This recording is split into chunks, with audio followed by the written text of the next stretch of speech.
Hi guys, देखिएगा आज हमारा चैप्टर है केमिकल रिएक्शन एंड इक्वेशन। कहने का मतलब क्या है, रासायनिक अभिक्रियाएं और समीकरण। बहुत ही आसान सा चैप्टर है। देखते हैं इस चैप्टर के बारे में। सबसे पहले हम इसके जर्नल इंट्रोडक्शन की बात करेंगे। इसके जर्नल इंट्रोडक्शन में हमको इसके बेसिक पता होने चाहिए। कहने का मतलब रिएक्टेंट क्या है, प्रोडक्ट क्या है, रिवर्सिबल रिएक्शन क्या है, इररिवर्सिबल रिएक्शन क्या है, इनके बारे में हमको पता होना चाहिए। देखिएगा बहुत ही आसान है। सबसे पहले हम बात करते हैं रिएक्शन को हम रिप्रेजेंट कैसे करते हैं। जैसे मान लीजिए यहाँ पे एक सिस्टम है हमारा A प्लस B कन्वर्ट हो रहा है C प्लस D। कहने का मतलब हमारा A प्लस B जो है ये हमारा रिएक्टेंट है और C प्लस D हमारा क्या है, प्रोडक्ट है। ठीक है, ये हमारा प्रोडक्ट है। प्रोडक्ट को हम बोलते हैं उत्पाद और रिएक्टेंट को हम बोलते हैं अभिकारक बोलते हैं। ठीक है भैया, ये हमारा एक केमिकल रिएक्शन है, रासायनिक क्या है, समीकरण है, रासायनिक अभिक्रिया है। इस रासायनिक अभिक्रिया में ये हमारा लेफ्ट हैंड साइड वाला क्या होगा, अभिकारक होगा, और राइट हैंड साइड वाला क्या होगा, उत्पाद होगा। कहने का मतलब प्रोडक्ट होगा। अब यहाँ पर ऐसे भी रिएक्शन आपको दिखाई देंगे केमिस्ट्री में, C प्लस D। यहाँ पर भी वही चीज है कि यहाँ पर ये हमारा क्या होगा, प्रोडक्ट होगा, ये हमारा रिएक्टेंट होगा। इसको आप क्या बोलेंगे, अभिकारक बोलेंगे। इसको क्या बोलेंगे, उत्पाद बोलेंगे। अब यहाँ पे देखिएगा, यहाँ पे दोनों के सिंबल में क्या है, डिफरेंस है। ये सिंगल हेडेड एरो है, यहाँ पे आपको दिखाई दे रहा होगा। एरो डबल हेडेड मतलब दोनों तरफ आपको दिखाई दे रहे होंगे। इस एरो को हम बोलते हैं इररिवर्सिबल रिएक्शन। क्या बोलेंगे, इररिवर्सिबल एरो या इररिवर्सिबल रिएक्शन है हमारा ये।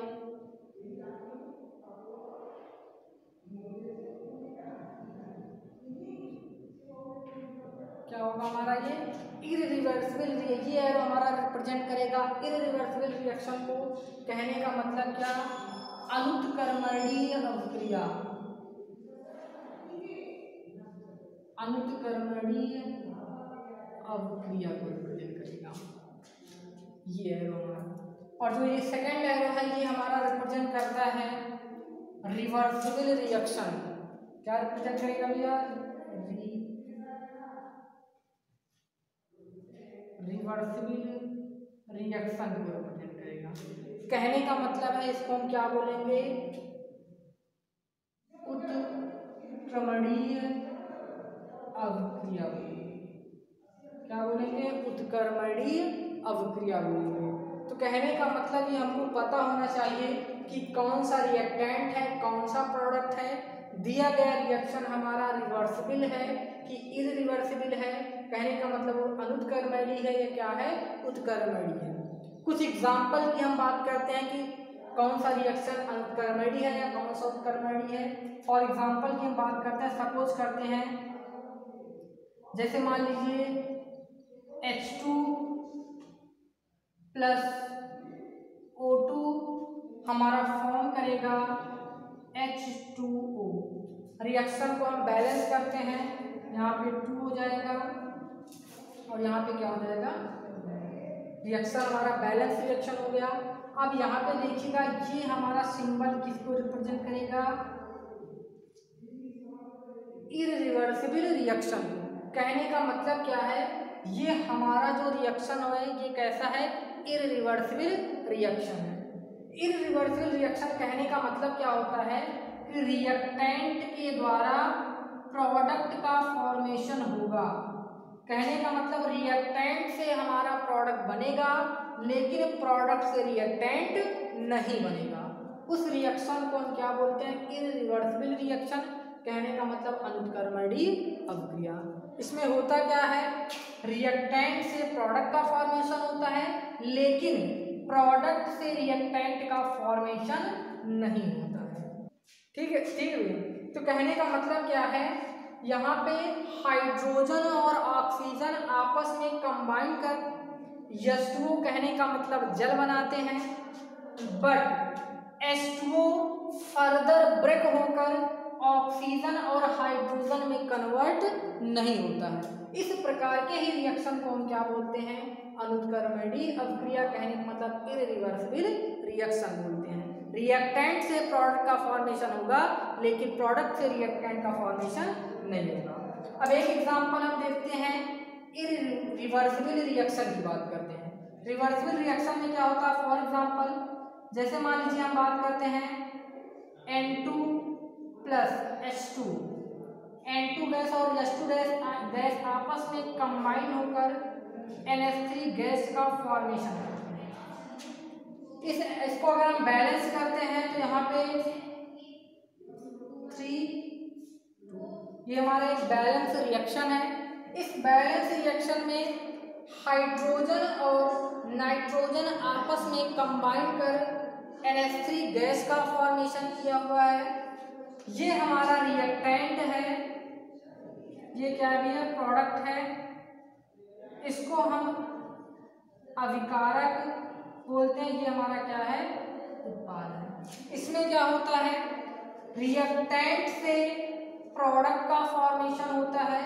कहने का मतलब अभिकारक से उत्पाद का निर्माण होता है, और उत्पाद से फर्दर किसका निर्माण होता है, अभिकारक का निर्माण होता है।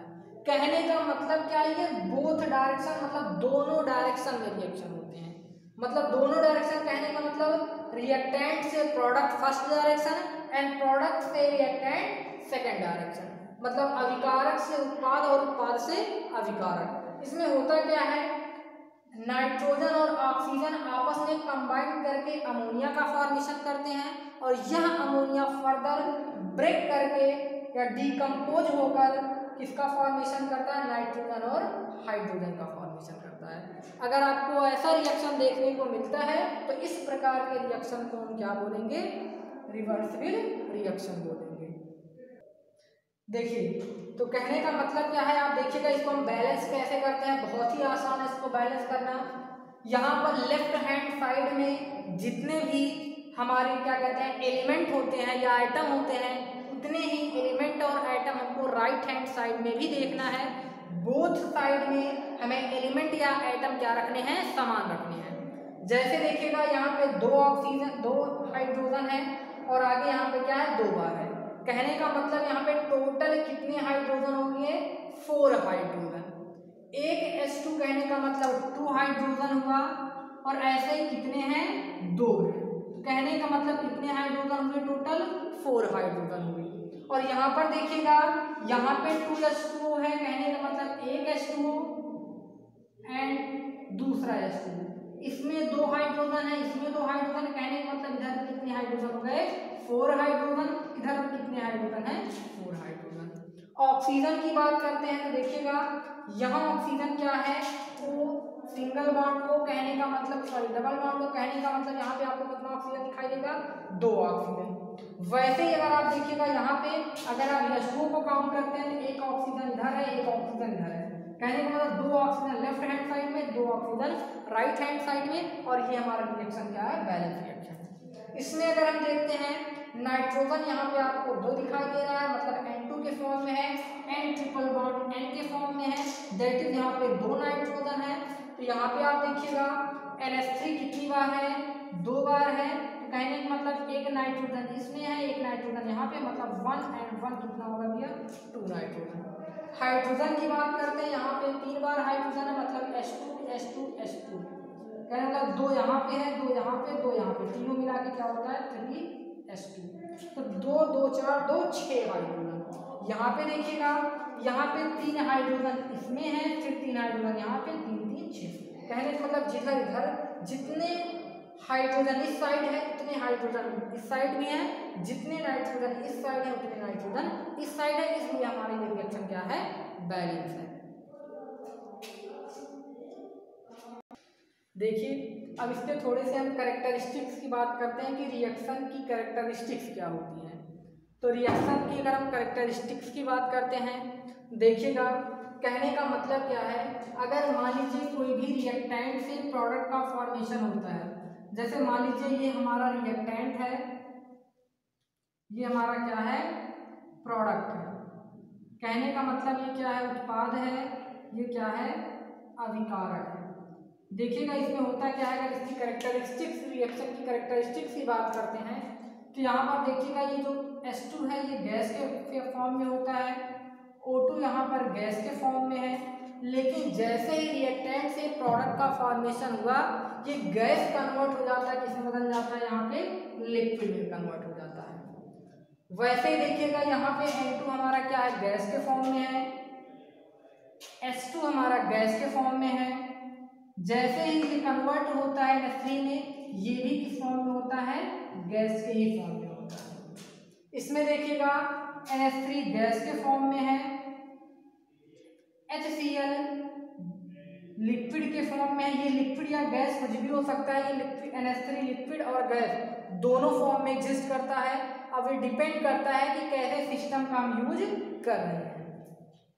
यहाँ पर ये जो बनेगा ये सॉलिड के फॉर्म में होगा, यहाँ पर आप इस NH3 को लिक्विड या गैस दोनों में से किसी एक फेज का यूज कर सकते हैं। जैसे मान लीजिए यहाँ पे अगर हम लिक्विड का यूज करना चाहें तो लिक्विड कहने का मतलब द्रव का यूज कर सकते हैं, अदरवाइज यहाँ पे गैस NH3 के रूप में भी यूज की जा सकती है। तो यहाँ पर देखिएगा केमिकल रिएक्शन की जो प्रॉपर्टीज होती हैं, कैरेक्टरिस्टिक्स होती हैं, इसमें पहली कैरेक्टरिस्टिक्स की अगर हम बात करें कि यहाँ पर जो प्रॉपर्टी रिएक्टेंट की होती है, जैसे मान लीजिए ये हमारा एक रिएक्टेंट है, इस रिएक्टेंट की जो प्रॉपर्टी होगी इस प्रोडक्ट की प्रॉपर्टी से क्या होगी, डिफरेंट होगी। मतलब इन दोनों की प्रॉपर्टी क्या होगी, डिफरेंट होगी। इसकी अपनी प्रॉपर्टी को होल्ड करेगा, जैसे आप जानते हैं वाटर के बारे में, और यहाँ पर H2 और O2 एक गैस है, इसकी अपनी प्रॉपर्टी होगी। आप ये भी देखिए इसके फिजिकल स्टेट में भी चेंजिंग आ रही है। फिजिकल स्टेट कहने का मतलब यहाँ पर ये गैस के फॉर्म में है और ये किसमें कन्वर्ट हो गया है, लिक्विड के फॉर्म में। कहने का मतलब केमिकल रिएक्शन के दौरान रिएक्टेंट से जब प्रोडक्ट का फॉर्मेशन होता है तो उनकी प्रॉपर्टी के साथ साथ उनकी फिजिकल स्टेट में भी परिवर्तन हो सकता है। में भी फिजिकल स्टेट सेम भी हो सकता है। जैसे आप इस रिएक्शन में देखिए, आपको यहाँ पे गैस से मिलकर क्या बना है, गैस ही बना है। मतलब फिजिकल स्टेट सेम भी हो सकता है, डिफरेंट भी हो सकता है। ठीक है भैया। अगर हम लास्ट वाले एग्जांपल की बात करते हैं, इसमें अगर आप फिजिकल स्टेट देखिए तो यहाँ पर NH3 लिक्विड के फॉर्म में है, HCl लिक्विड के फॉर्म में, बना हुआ हमारा जो प्रोडक्ट है किसके फॉर्म में है, सॉलिड के फॉर्म में है। कहने का मतलब क्या है, केमिकल रिएक्शन के दौरान उसकी फिजिकल स्टेट में भी परिवर्तन हो सकता है। और ऐसा भी पॉसिबल है किसी रिएक्शन में परिवर्तन हो और किसी रिएक्शन में कोई भी चेंजिंग ना हो। एक बात और देखिएगा, अगर मान लीजिए कोई भी केमिकल रिएक्शन हो रहा है, इस केमिकल रिएक्शन के दौरान उनके जो एटम्स होते हैं, जैसे यहाँ पे देखिए एक एटम क्या है, नाइट्रोजन का, यहाँ पर एटम किसका है, हाइड्रोजन का। तो ये हमारा रिएक्टेंट है, ये हमारा प्रोडक्ट है।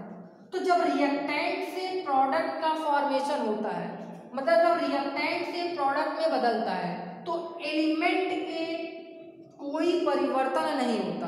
कहने का मतलब ऐसा नहीं है कि नाइट्रोजन ऑक्सीजन में बदल जाएगा या नाइट्रोजन फ्लोरीन में बदल जाएगा, सोडियम में बदल जाएगा या किसी अन्य एलिमेंट में बदल जाएगा, ऐसा नहीं होगा। अगर यहाँ पर ये नाइट्रोजन है तो इधर साइड भी वो नाइट्रोजन ही रहेगा, इसमें कोई चेंजिंग नहीं रहेगी। अगर इधर हाइड्रोजन है तो इधर भी क्या होगा, हाइड्रोजन होगा। कहने का मतलब एलिमेंट में चेंजिंग नहीं आती है। चेंजिंग किसमें आएगी, उसकी प्रॉपर्टी में आएगी, उसके स्टेट में आएगी। और यहाँ एक बात और देखिएगा भी इसकी कैरेक्टरिस्टिक्स में, यहाँ पर बॉन्डिंग में भी डिफरेंस होता है। यहाँ पे नाइट्रोजन के बीच में बॉन्ड है, यहाँ हाइड्रोजन के बीच में है। लेकिन जब प्रोडक्ट का फॉर्मेशन होगा उत्पाद का निर्माण होगा तो इसकी बॉन्डिंग में डिफरेंस होगी। यहाँ पे आप देखिएगा नाइट्रोजन नाइट्रोजन के बीच में आपको बंध दिखाई देगा। यहाँ पे बात करें हाइड्रोजन हाइड्रोजन के बीच में बंध दिखाई देगा, बॉन्ड दिखाई देगा। लेकिन जैसे रिएक्टेंट प्रोडक्ट में बदलेगा इसकी बॉन्डिंग नाइट्रोजन और हाइड्रोजन के बीच में होगी। कहने का मतलब क्या है कि जो इसका क्या कहते हैं पुराना बॉन्ड है वो क्या करता है ब्रेक कर जाता है और न्यू बॉन्ड का क्या करता है फॉर्मेशन करता है। कहने का मतलब क्या, यहाँ पर आप देखिएगा नाइट्रोजन नाइट्रोजन का जो बॉन्ड है ये ब्रेक करेगा, हाइड्रोजन हाइड्रोजन का बॉन्ड ब्रेक करेगा और फॉर्मेशन किसका होगा NH3 का, जिसमें एक special type of bond new bond का फॉर्मेशन होगा जो नाइट्रोजन और हाइड्रोजन के बीच में क्या होगा एग्जिस्ट होगा। ठीक है भैया।